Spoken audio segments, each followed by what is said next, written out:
Welcome மச்சான் life லைஃப்வெல். ஆக்சுவலாக பார்த்தீங்கன்னா டே 2 இன்றைக்கி ஓகேவா, அந்த 100 days சேலஞ்சோட டே 2. ஸோ இந்த டே 2ல் பார்த்தீங்கன்னா நம்ம நேற்று சொல்லியிருந்தோம் புறாக்களை தண்ணியில் அதாவது காய்ச்சல் போடுறது எப்படின்ட்டு நம்ம இந்த வீடியோவில் சொல்ல போகிறோம் அப்படின்னு சொல்லிட்டு. ஸோ அதுக்காக தான் நம்ம இன்றைக்கி வீடியோ. ஸோ இன்னொரு விஷயம் நான் சொல்கிறேன் என்னென்னா, நம்ம இன்ஸ்டாகிராமில் பார்த்தீங்கன்னா 3 நிமிஷம் மட்டும்தான் வீடியோஸ் அப்லோட் பண்ண முடியுது. ஸோ ஃபுல் லென்த் வீடியோ வேணும் அப்படின்னு நினச்சிங்க அப்படின்னா நம்மளோட யூடியூப் சேனலை சப்ஸ்கிரைப் பண்ணிக்கோங்க. யூடியூப் சேனலோட நேமே சேம் தான், ஹை ஃப்ளையர்ஸ் வேர்ல்டு தான். நீங்கள் யூடியூப்பில் அடித்தாலே வந்துடும் ஓகேவா. ஸோ ஃபாலோ பண்ணிக்கோங்க. ஸோ நம்ம இப்போ வித்தவுட் அண்ட் ஃபர்தர் டிலே வீடியோக்குள்ளே போயிடலாம், பார்க்கலாம். அதாவது பார்த்தீங்கன்னா தண்ணியில் முக்கி எப்படி வெயில் காய்ச்சல் போடுறது அப்படின்றத பார்க்க போகிறீங்க. ப்ளஸ் பார்த்தீங்கன்னா ஒரு புதிய பட்டா, ஒரு 2 பட்டா நம்ம இன்றைக்கி ஓட்ட போகிறோம். ஸோ அதோட என்ன சிச்சுவேஷன் அதையுமே இன்றைக்கி இந்த வீடியோவில் பார்க்க போகிறோம். வாங்க வீடியோக்குள்ளே போகலாம். அதோட ரெக்கில் இருக்க பின்னெல்லாம் உரிய விட்டுட்டு, ஸோ இந்த புறாவை பார்த்தீங்கன்னா ஜஸ்ட் இந்த மாதிரி அதோட சிரவை நல்லா தண்ணியில் முக்கி விடணும். ஸோ 2 நிமிஷம் இந்த மாதிரி போட்டுட்டு மேலே க்ளோஸ் பண்ணி வச்சிங்கனாலே, கொஞ்சம் பெரிய பக்கெட்டாக இருந்துச்சுன்னா அந்த புறாக்கள் சிரவை அடித்து அந்த சிரவை ஃபுல்லாகவே நனைஞ்சு தண்ணி ஆகிடும். ஸோ நல்லா இந்த மாதிரி போட்டதுக்கப்புறம் நார்மலாக நம்ம பண்ணுற மாதிரி தான் தூக்கி அந்த வெள்ளைக்கூட்டில் போட்டால் போதும் ஓகேவா. இந்த மாதிரி ஃபுல் ட்ரக்கில் இருக்க எல்லா பட்டாக்களையுமே பண்ணி நீங்கள் வெயில் கூட்டில் போடணும் சரிங்களா. இது பார்த்தீங்கன்னா நம்ம மத்தியான டைமில் போடுவோம், வெயில் ஓவராக இருக்கனால நம்ம ஈவினிங் டைமில் பண்ணுறோம். ஸோ உங்களுக்கு மத்தியான டைமில் பண்ணணும்னு தோணுச்சுன்னா ஜஸ்ட் ஒரு ½ hour மட்டும் போடுங்க. இதனால் என்னென்ன பெனிஃபிட் இருக்குது அப்படின்னு பார்த்தீங்கன்னா, புறாக்களோட ரெக்கையில் இருக்க உடசல்கள் எல்லாமே மாறும். ப்ளஸ் பார்த்தீங்கன்னா அந்த புறாக்கள் அந்த வெயிலுக்கு கொஞ்சம் அட்டாச் ஆகி கிடைக்கும். ப்ளஸ்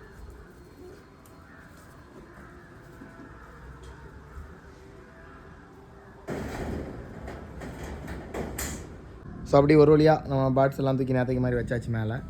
ஸோ இனி அது மேலே ஆட்டோமேட்டிக்காக இருந்து இந்த லொக்கேஷன்லாம் பார்த்து பழகிடும் ஓகேவா. ஸோ நெக்ஸ்ட்டு பார்த்தீங்கன்னா 2 பேர்டை பறக்க விட்றேன்னு சொல்லியிருந்தோம், வாங்க அதையும் பண்ணிடலாம். லாஸ்ட்டில் 2 பட்டா பறக்க விட்றேன்னு சொல்லியிருந்தோம். ஸோ வாங்க அந்த 2 பட்டாவை இங்கே பார்க்கலாம். ஆக்சுவலாக இதில் பார்த்தீங்கன்னா 1 0 கல்லி பட்டா, 1 3 கல்லி பட்டா சரிங்களா. இது பார்த்தீங்கன்னா 0 கல்லி, இது பார்த்தீங்கன்னா 3 கல்லி. ஸோ இந்த 2 பட்டாவை தான் நம்ம இன்றைக்கி பறக்க விட போகிறோம். ஸோ இது பார்த்தீங்கன்னா 0, இது பார்த்தீங்கன்னா 3 கல்லி ஓகேவா. ஸோ வாங்க புறா விட்டுடலாம். ஸோ 2மே விட்டாச்சு.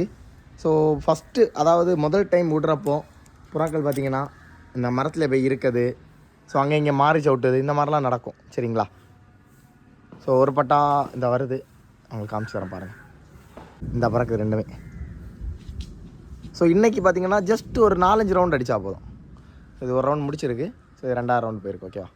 ஸோ ஜஸ்ட் ஒரு 4-5 ரவுண்ட் அடித்ததுக்கப்புறம் என்ன பண்ணணும் அப்படின்னா, நம்ம அஸ்யூஷுவல் எப்போவும் பண்ணுற மாதிரி தான் நம்மளோட வெட்டு எல்லாமே திறந்து விட்றணும். இதுக்கு காரணம் என்ன அப்படின்னு பார்த்தீங்கன்னா, ஸ்டெப்பே பார்த்தீங்கன்னா நம்ம பழக்கிறது தான், அந்த கரெக்டாக நம்ம ஸ்பாட்டில் லேண்ட் பண்ணி பழக்கிறது தான் மெயின் விஷயம். ஸோ அது வேறு எங்கேயும் விழாமல் நம்ம வெட்டை திறந்து விட்டுலாம் வாங்க.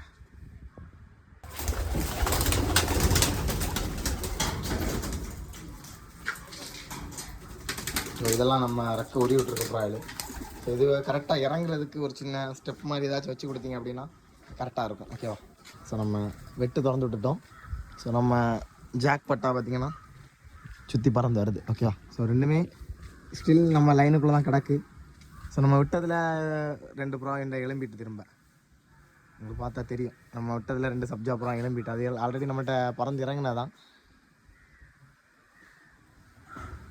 உள்ள வெட்டு நமக்கு சரிப்பட்டுறாது. ஏன்னா சிறை அடித்து பறக்கிறது வெட்டு இல்லை. ஸோ நம்ம மெயின் லாஃப்ட்லேருந்து வெட்டை திறந்துட்டோம். ஸோ எல்லாத்தையுமே வெட்டி வெளியே விட்டோம் ஓகே.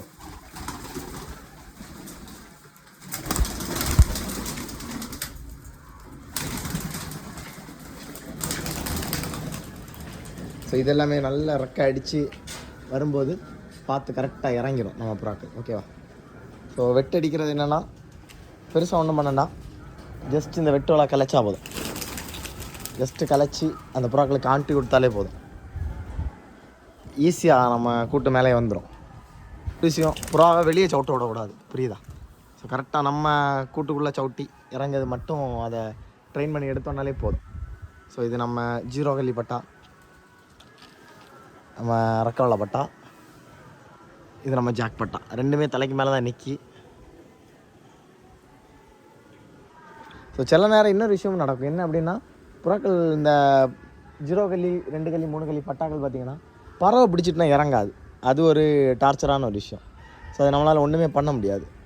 ஸோ அது பறவை பிடிச்சிட்டு அப்படின்னா நம்ம என்ன தான் வெட்டடித்தாலும் என்ன பண்ணாலும் இறங்காது. ஸோ 1-2 தடவை இறங்கி பழகிட்டு அப்படின்னா பிரச்சனையே இருக்காது நமக்கு. ஸோ நம்ம ரெக்கவலை பட்டா ஆஞ்சிட்டு கிடக்கு. கூடவே அது நம்ம டெய்லி ரெகுலராக பறத்த ஒரு சப்ஜா புறாவும் அது கூட சேர்ந்துட்டு. ஸோ பார்ப்போம் எப்படி இறங்குதா அப்படின்ட்டு. நம்ம 4 புறா மொத்தமாக 2 விட்டோம். ஸோ 2 கூடு திறந்த நேரம் கிளம்பி பறந்துட்டு. ஸோ மொத்தமாக 4 புறா. 3 இந்த தாண்டி கிடக்கு, ஒரு புறா கொஞ்சம் ஹைட்டில் கிடக்கு. நல்லா ஹைட்டில் நிற்க கொஞ்சம்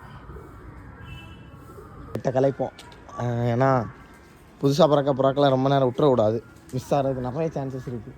ஸோ லைட்டாக வெட்டு கலைச்சி கொடுப்போம். ஸோ நம்ம வெட்டு கலைக்கும் போது அந்த புறாக்கள் தாந்து இறங்கிடும், கொஞ்சம் ராஞ்சி ரெக்கவலைப்பட்டா தாந்துட்டு. ஸோ நம்ம வெட்டு அடிக்க புறாக்கள் தாந்து வரும். ஸோ இது ஜாக் பட்டா, ரெண்டுமே தாந்து தான் நிற்கி.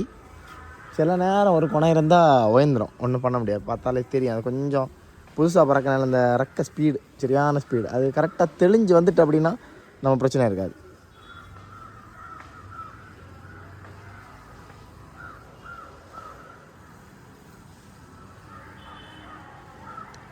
நிறைய பேருக்கு புறாக்கள் பறக்கலை அப்படின்னு கவலை, எனக்கு இது இறங்கினா போதும் அப்படின்ட்டு கவலை. ஸோ ஏன்னா ஃபஸ்ட் டைம்லாம் பறக்கும்போது நிறைய மிஸ் ஆகும். ஸோ நம்ம கொஞ்சம் புறாக்கள் தான் பந்தயத்தை வச்சுருக்கோம். ஸோ இதுலேயும் மிஸ் ஆச்சு அப்படின்னா ரொம்ப கஷ்டமாக போயிடும். அதுதான் ஒரு விஷயம். சரி, திரும்ப ஒரு வாட்டி வெட்டடிச்சு கொடுப்போம். ராஞ்சி வருது பக்கத்தில். ஸோ வெட்டடிச்சு கொடுப்போம்.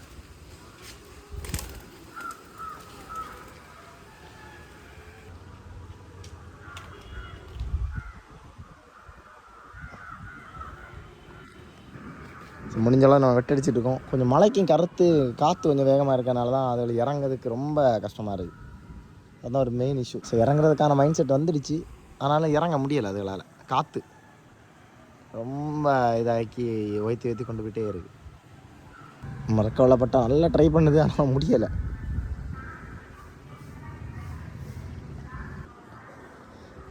வந்துட்டு ரெண்டும் தாந்து. ஸோ ரெக்கவலை அங்கே மிஸ் ஆகுது. இப்போ தான் இந்த சிச்சுவேஷனில் தான் புறாக்கள் மாறி சவுட்டது நிறைய சான்ஸ் இருக்குது. ஏன்னா அது கரெக்டான ஒரு பிடிமானம் கிடைக்கல, அதாவது சவுட்டது ஒரு இடம் கிடைக்கல அப்படின்னா இந்த புறாக்கள் மாறி உள்ளது சான்ஸ் இருக்குது நிறைய. மரத்தில் பக்கத்தில் இருக்க ஹைட்டான பில்டிங்கில் இந்த மாதிரி உள்ளதுக்கு நிறைய சான்சஸ் இருக்குது. நம்ம ஜாக்கு பட்டாவும் சப்ஜா பட்டாவும் தான் நிற்கி. இதாக நிற்கிற ஜாக் பட்டா. இது நம்ம கூடு திறக்காமே எழும்பி கூடு திறக்கும்போது எழும்பி பறந்த சப்ஜா பட்டா. ஸோ மேக்ஸிமம் அந்த ரெக்கவலை பட்டா இங்கே விழுந்துட்டுன்னு நினைக்கிறேன். ரொம்ப தாந்து வந்து எதுலேயோ மிஸ் ஆகி விழுந்துட்டு.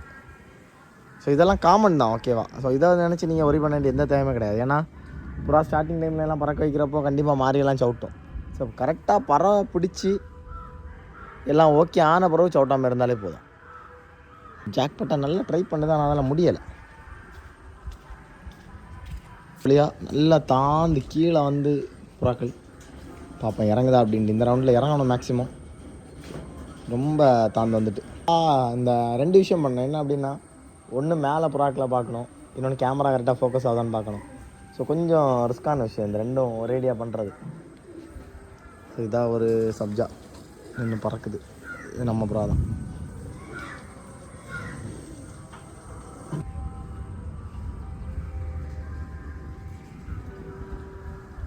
பார்த்தீங்கன்னா புறாக்கள் மாறி சவுட்டுச்சு, எங்கே இறங்கிச்சு அப்படின்னு தெரில.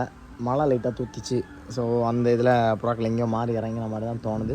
இல்லை பறந்துட்டு நிற்கான்னு தெரில, மேகத்துக்கு மேலே எதுவும் போயிட்டான்னு கரெக்டாக தெரில, எக்ஸாக்டாக தெரில. புறாக்களை காணலை. ஸோ அது வந்துச்சா இல்லையா அப்டேட் பார்க்கலாம். எல்லாம் மழையெல்லாம் முடிஞ்சு நான் இப்போ மேலே வந்து பார்க்கும்போது நம்ம ஜாக் பட்டா இறங்கியிருக்கு, கூட பறந்த ஒரு சப்ஜா பட்டா இறங்கியிருக்கு. தென் பார்த்திங்கன்னா நம்ம பறத்தின அந்த ரெக்கவலை கொஞ்சமே கூட்டுக்குள்ளே அடக்கு. சரியா? ஸோ இதுதான் விஷயம். ஆக்சுவலாக நம்ம ஃபுல் அண்ட் ஃபுல்லாக அந்த கூட இருக்கணும், புரியுதா? ஸோ இருந்தால் மட்டும்தான் கரெக்டாக அது எப்போ இறங்குது என்ன ஏதுன்னெலாம் தெரியும். இப்போ மழை பெய்தனால தான் நான் கீழே போனேன், இல்லைனா மேலே தான் ஃபுல்லாக இருப்பேன். ஸோ புறாக்கள் வந்துடுச்சு, ஓகேங்களா? ஸோ இந்த வீடியோ உங்களுக்கு பிடிச்சிருந்தா லைக் பண்ணி ஷேர் பண்ணி சப்ஸ்கிரைப் பண்ணிக்கோங்க. தேங்க்ஸ் ஃபார் வாட்சிங். பார்க்கலாம், பாய்.